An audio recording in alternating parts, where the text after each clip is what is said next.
What's up everybody, Rodrick here with the Rexing V1P Pro Dual Channel 1080p Full HD Dash Cam.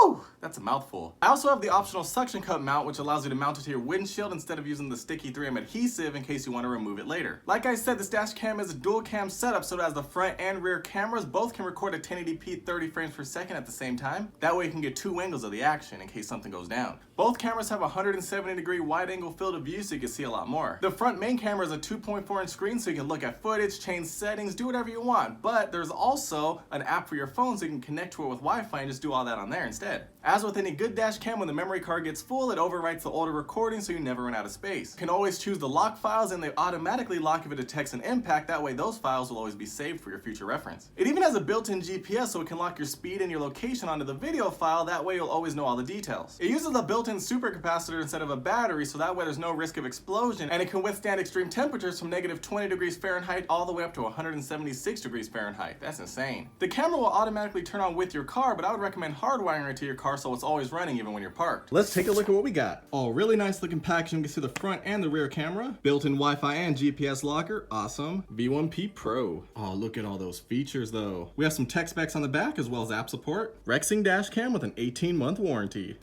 Inside the box we have a user manual, a little card, a lengthy mini USB power cord, an even longer mini USB to mini USB cable to connect the rear camera to the front camera, a mini USB to USB-A cable, two mounts for the front camera, some 3M adhesives, a card to download the GPS player, a pry tool to help you with installation, the rear camera, and the main camera. And we have the optional suction cup mount.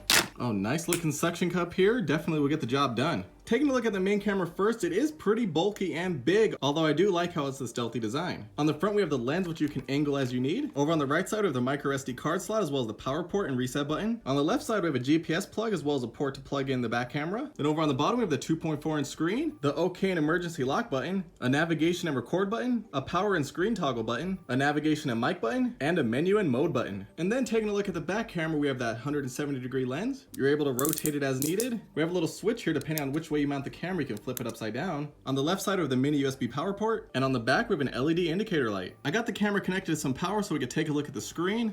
Let's go to the menu. We can change the resolution. We want full HD on both ends. Perfect. Loop recording. 1 minute, 3 minutes, and off. So we'll just do 1 minute. WDR, we want that on. Exposure, we'll just leave that at default for now. Record audio, yes. Date stamp, on. Gravity sensing, we want that probably on low for now. Plate number, what's this? We want that on, I guess. Oh, it's for my plate number, it looks like. I don't know what it is right now, so I'll just go back. It looks like those are all the settings, but then we have a setup process. We have the Wi-Fi toggle, date and time. Wow, the date's actually right, although the time is a little bit off. I'm really impressed how close the date and time was, although maybe it's using GPS, that makes sense. We have auto power off. We want that off. We want it to stay on as long as possible. Device sound, you can turn off this chirp if you don't like it. I kind of like it. You can switch the language. Frequency, 60 Hertz.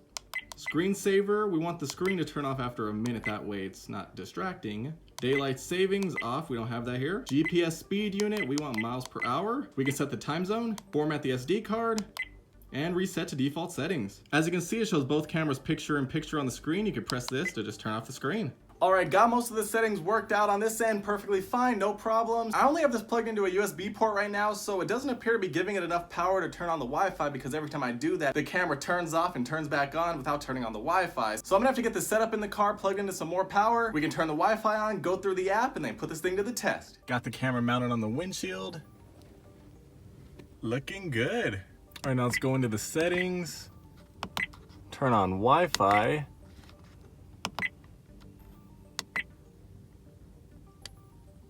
Now we're going to connect to the dash cam's Wi-Fi. The password is displayed. Oh, it's just 1, 2, 3, 4, 5, 6, 7, 8. Perfect, easy to remember. Now we'll go inside the Rexing app.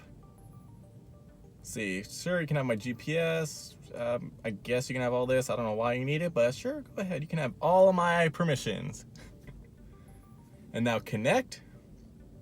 You're not connected. Are you sure? Okay. There it is. Add Wi-Fi. Unable to activate device.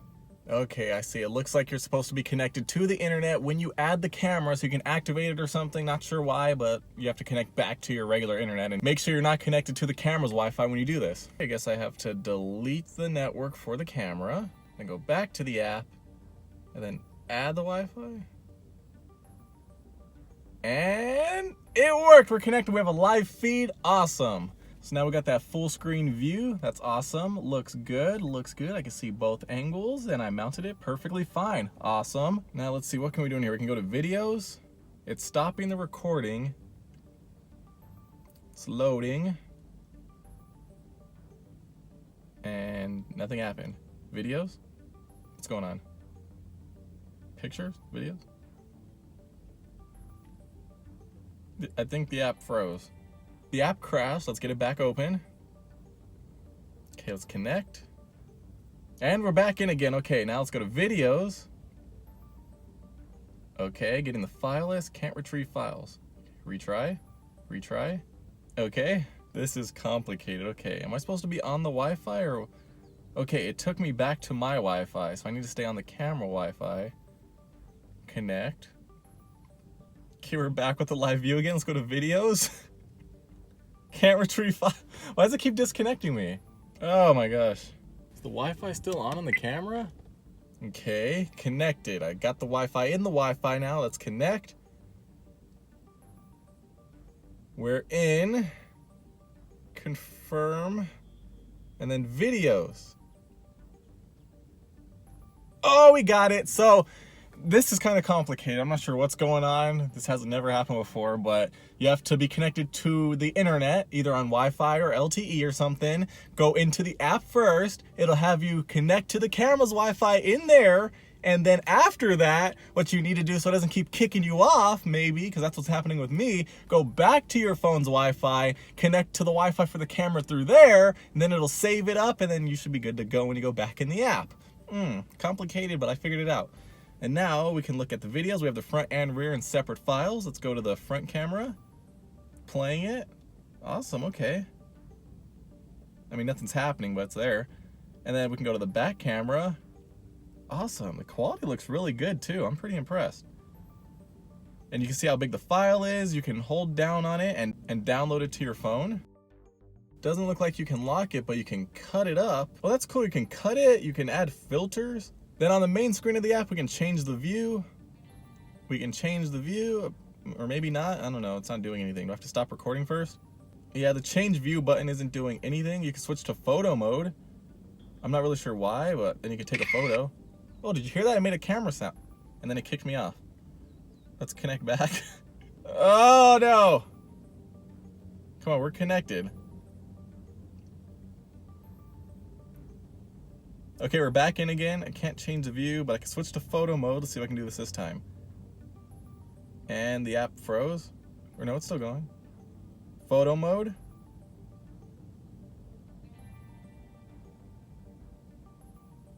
It's not going to photo mode. I have to stop. Okay, I think the app is frozen now. The timer's not counting anymore. They need to really work on this app. Let's try this again. Let's get connected. Okay. Why does it keep kicking me off? And we're back in again. Okay. What's return do? Just go back? Okay, might as well not do that. Oh, it kicked me off the Wi-Fi again. Oh my gosh. Okay, so I don't know. Basically, don't be trying to do a bunch of stuff. Let's go into the settings and see what settings are in here. So Wi-Fi password, you could change that. Obviously a good idea if you're going to be using this as an actual camera. Audio recording on, date stamp on, loop recording to 1 minute, G-sensor sensitivity, format, reset the settings. So basic settings in here, not too much. There's actually more settings on the camera. I mean, it doesn't look like you can even change the date on here. But yeah, if you want to get the video to your phone immediately so you can look at it, see what went down, then this is perfect. But I mean, it's having a lot of issues with me. Pretty cool. And you can see a live view of the camera, which is great. And you can make sure you use this while you set it up so you can get the perfect angle. So it looks good. So now we're gonna go driving around, get some sample footage and see how it is. Let's go.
Alright you guys, back in the studio, you saw the footage for yourself. As you can see, the video quality is really good for a dash cam. During the day, the video quality is nice, clear, and vibrant. Although at night, just like other dash cams, license plates are extremely blown out, which is kind of an issue, although that's why you're going to need the microphone on so you can just scream the license plate. J734!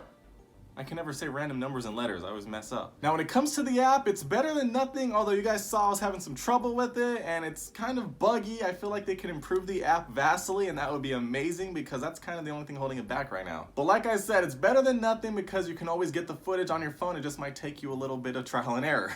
The design is pretty bulky, although remember it has built-in GPS and Wi-Fi, so that's kind of going to be expected, and I do love the design, how it's that little stealthy look. Even though it's bigger, it is still stealthier than a regular camera. If you want to pick up one of these, I'll throw the link down below in the description. Make sure you guys comment your thoughts down below. Let me know what your favorite choice of dash cam is. Thumbs up, red subscribe button, social media, and I'll see you in the next one.